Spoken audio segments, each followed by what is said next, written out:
je regardais presque toutes les cliniques en Europe. J'en avais sélectionné 3 et Unica, elle était sur la liste. Et surtout qu'on a fait un tableau Excel, on a mis toutes les cliniques, on a comparé les KPI. L'indice de performance, il était très élevé par rapport aux autres. C'est ça. Indice de réussite. Comme on a dit, on a essayé plusieurs années, plus de 10 ans en fait, de tomber enceinte. Le verdict, c'était que la seule solution pour nous, c'était donation, double don des ovocytes surtout. Pour moi, en tant que femme, c'était pas facile comme décision. J'ai pris mon temps, j'ai fait mon deuil, physiquement, moralement, mais on a fait le recours à double donation à la clinique de Prague.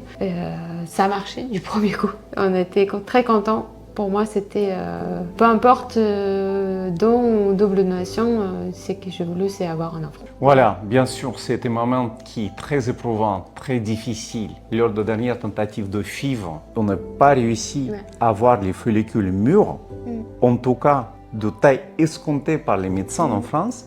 Et après, le clinique, donc on a choisi Unica, ils ont fait la proposition de travailler avec ma sperme. Sauf que moi, j'ai été suivi par urologue et l'urologue m'a dit, écoute, si tu fais ça, il y a un risque de rejet, donc il y a un risque de fausse couche. Donc du coup, je lui dis en fait, moi, je suis pas prêt par échec. Allez, vas-y, en fait, on fait double don, on s'en fout. Parce que ce qui compte, finalement, c'est un enfant. Double don, en fait, c'est un enfant qui naît, qui était porté par mon épouse. Il se nourrit de son sang et puis derrière, en fait, il apprend mes habitudes, il apprend en fait mes traits comportementaux. Et franchement, mais le génétique, je pense que c'est un secondaire. C'était pas facile, surtout pour moi, parce qu'en tant que femme, je voulais d'avoir génétiquement notre propre enfant, mais depuis le point de vue scientifique, c'était plus possible. C'est pour ça qu'on a décidé de faire l'appel à double donation avec des ovocytes et du sperme en donation aussi. Mais on est très content du résultat, il ne faut pas hésiter. Bon, en arrivant en clinique, on était très bien accueillis. L'accueil il était hyper propre. Tout le monde était super gentil. La vitesse de traitement, c'était exceptionnel. Et du coup, nous étions accueillis par le personnel. Nous étions en fait accompagnés dans la chambre. Elle nous expliquait en fait tout ce qu'il y a à faire. Le coordinatrice nous a présenté ce qui va se passer étape par étape en cours de journée. Il nous disait aussi en fait par rapport aux risques qu'on peut avoir suite à transfert. Ils nous ont rassurés. Ensuite, on allait dans la chambre. L'opération a été faite suite à préparation minutieuse et rigoureuse de la part du personnel. Franchement, top, rien à dire. Tout le monde était souriant, radio et puis on a rigolé à chaque instant. On n'était jamais seuls en fait. L'ambiance, elle était au top. C'était bien. Alors, 2 semaines après le transfert, on a pris, selon le conseil des gynécologues et de notre coordinatrice, on a fait la prise de sang qui était positive. Donc, on a vu que la grossesse était bien là. Oui, elle était là. J'ai filmé cet instant. On était très joyeux. En même temps, j'avais déjà pressentiment que j'étais enceinte. C'était une folle de joie pour nous. On a fait le premier échographie, le visite gynécologue le 12 juin. C'était la veille de mon anniversaire. C'est là qu'on a entendu le battement du cœur de notre bébé. C'était un moment très joyeux. Et son cœur, il battait très fort, tu te rappelles? Igor, il était là, on était en visite gynécologue tous les deux. C'était un moment vraiment incroyable. En même temps... c'était émouvant, c'était un moment en fait, qui était assez émouvant parce qu'en fait, c'est pour la première fois qu'on a entendu battre ce petit cœur, en fait. C'est le son qu'on espérait tant d'attendre, on nous dit, ça y est, il est là.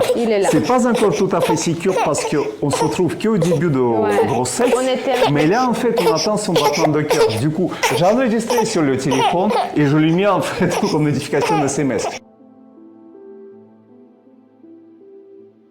Notre conseil pour les couples qui sont en mi-chemin ou au début du chemin, pour des tentatives, je pense que c'est de n'hésitez pas à poser toutes vos questions que vous avez, les questionnements que vous avez à votre coordinatrice, de voir les avis et surtout si vous avez l'occasion de parler avec les couples comme nous qui ont réussi.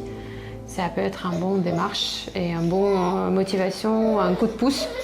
Si vous êtes en pleine hésitation, surtout regardez, posez toutes vos questions. Quelque chose. Oui, pour moi, en fait, le simple conseil que je peux donner, c'est comme dans tout, il faut commencer. C'est-à-dire, en fait, faites la prise de contact. Ça ne s'engage à rien. Vous faites une prise de contact, vous parlez, on vous explique une démarche. Il faut juste franchir le pas, prendre contact, et puis vous allez voir, ça va bien se passer. Il ne faut pas hésiter.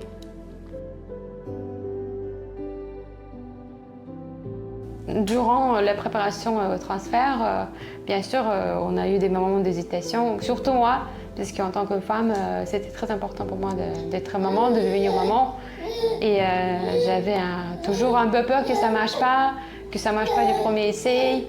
Et en même temps, j'avais un pressentiment que ça va marcher du premier coup. Là, on voit le résultat que ça a bien marché. Pour Igor, je pense aussi, c'était... Moi, ce que je peux dire de ma part, c'est que on a essayé pendant plusieurs années, Ouais. okay? 12 ans d'essais, plusieurs tentatives de FIV. Il y a plusieurs qui ne sont pas fonctionnées. Ouais.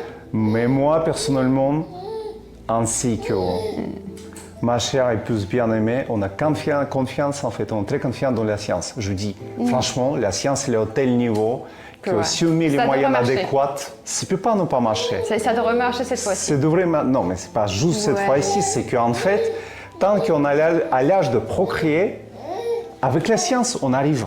Voilà. On n'a pas abandonné, on a continué. On n'est pas abandonné, on est allé jusqu'au bout, et voici notre résultat.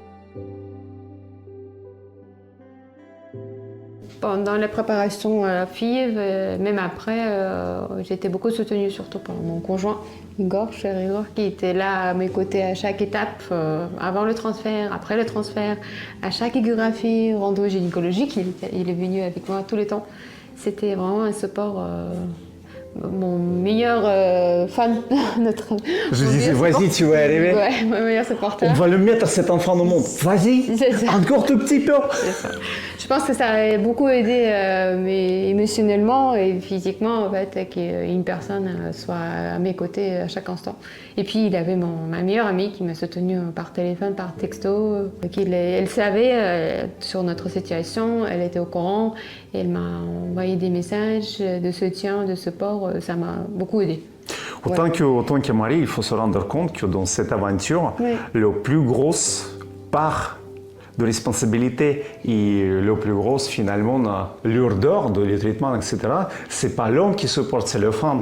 Et donc, faut être bienveillant, patient, etc. Et il faut se rendre compte que nous on fait rien, c'est la femme en fait qui fait tout le taf. Nous voulons remercier toute l'équipe de Clinique Unica à Prague pour le soutien, le support à chaque instant, notre coordonnatrice qui était là pour nous soutenir à chaque moment. Merci pour l'accueil, chaleureux, gentil. Tout le monde est ouvert, sympa. On peut parler de tout, de rien. Vraiment top. Merci à notre docteur qui nous a fait le transfert. Il a, la main légère. Voilà. Ouais. On a une belle réussite, on a notre bébé. Et moi, je dirais en fait merci jusqu'aux femmes de ménage. Parce qu'en fait, une femme de ménage ici, elle est devenue en fait notre pote. Maintenant, on se rappelle tous les temps, on se communique et tout. Elle s'appelle Anna, je lui remercie pour sa gentillesse, sa bienveillance. Et l'heure de transfert, pareil, elle était présente là, elle nous donnait en fait le thé à boire, etc. Elle était très bienveillante. C'est une Ukrainienne qui travaille ici. Franchement, je lui passe en fait mes bisous.